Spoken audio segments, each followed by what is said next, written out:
out of the boundary of magic. Richard was shocked at the way his father's small home had been torn apart, as if a storm had been turned loose inside. Only a few things were left untouched. The blue message jar still sat on the shelf, and inside he found the sprig of vine. It was still in his pocket now. What his father meant him to know from it, he couldn't guess. Grief and depression overwhelmed him, and even though he still had his brother, he felt abandoned. That he was grown into manhood offered him no sanctuary from the forlorn feeling of being orphaned and alone in the world, a feeling he had known before, when he was young and his mother died. Even though his father had often been away, sometimes for weeks, Richard had always known he was somewhere and would be back. Now he would never be back. Michael wouldn't let him have anything to do with the search for the killer. He said he had the best trackers in the army looking, and he wanted Richard to stay out of it, for his own good. So Richard simply didn't show the vine to Michael, and went off alone every day, searching for the vine. For 3 weeks he walked the trails of the Heartland woods.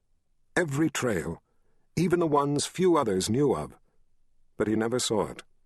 Finally, against his better judgment, he gave in to the whispers in his mind, and went to the upper Ven forest, close to the boundary. The whispers haunted him with the feeling that he somehow knew something of why his father had been murdered. They teased at him, tantalized him with thoughts just out of reach, and laughed at him for not seeing it.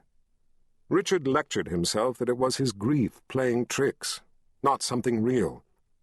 He had thought that when he found the vine it would give him some sort of answer. Now that he had, he didn't know what to think. The whispers had stopped teasing him, but now they brooded. He knew it was just his own mind thinking, and he told himself to stop trying to give the whispers a life of their own. Zed had taught him better than that. Richard looked up at the big fir tree in its agony of death. He thought again of his father's death. The vine had been there.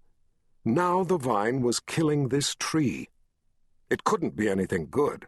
Though he couldn't do anything for his father, he didn't have to let the vine preside over another death. Gripping it firmly, he pulled, and with powerful muscles ripped the sinewy tendrils away from the tree. That's when the vine bit him. One of the pods struck out and hit the back of his left hand, causing him to jump back in pain and surprise. Inspecting the small wound, he found something like a thorn embedded in the meat of the gash. The matter was decided. The vine was trouble. He reached for his knife to dig out the thorn, but the knife wasn't there. At first surprised, he realized why, and reprimanded himself for allowing his depression to cause him to forget something as basic as taking his knife with him into the woods. Using his fingernails, he tried to pull out the thorn. To his rising concern, the thorn, as if alive, wiggled itself in deeper. He dragged his thumbnail across the wound, trying to snag the thorn out. The more he dug, the deeper it went. A hot wave of nausea swept through him as he tore at the wound, making it bigger, so he stopped. The thorn had disappeared into the oozing blood. Looking about, Richard spotted the purplish-red autumn leaves of a small nannyberry tree, laden with its crop of dark blue berries.